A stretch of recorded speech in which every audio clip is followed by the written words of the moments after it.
स्वराज मराठीमध्ये आपलं स्वागत आहे। सर्वसामान्यांचा आवाज, निर्भीड, बेधडक, स्वराज मराठी। मिरज शहरातील छत्रपती शिवाजी रस्त्याच्या छत्रपती शाहू चौकापासून ते महात्मा फुले चौकापर्यंत पहिल्यांदा रस्त्याचं रुंदीकरण करा आणि त्यानंतरच पददिवे लावा। जोपर्यंत रस्त्याचं रुंदीकरण होत नाही तोपर्यंत पददिवे लावण्याची घाई करू नका, अन्यथा आम्ही रस्त्यावर उतरू, असा कडक इशारा आज मिरज शहर सुधार समितीने दिला। पददिव्यांचे ठेकेदाराने बांधलेले कठडे मोडून काढत सदरचं काम हे मंजूर पत्रकानुसार करण्याची मागणी यावेळी केली।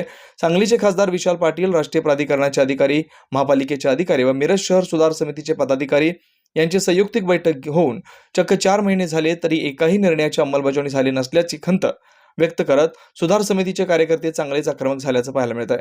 ॲडव्होकेट ए काजी म्हणाले, ठेकेदारानं व्यवस्थितरित्या बैठकीत ठरल्याप्रमाणे काम करावं, घाईघाईत पददिवे बसवले तर भविष्यात कधीच रस्त्याचं रुंदीकरण होणार नाही। शहराला मोकळा श्वास आवश्यक आहे, नियमबाह्य काम आम्ही होऊ देणार नाही, असं म्हणत थेट इशाराच दिलाय। यावेळी मिरज शहर सुधार समितीचे संस्थापक ॲडव्होकेट ए काजी, अध्यक्ष राकेश तामगावे, संतोष जेडगे, आसिफ निपाणीकर, विवेक घुगरे यांच्यासह पदाधिकारी कार्यकर्ते उपस्थित होते।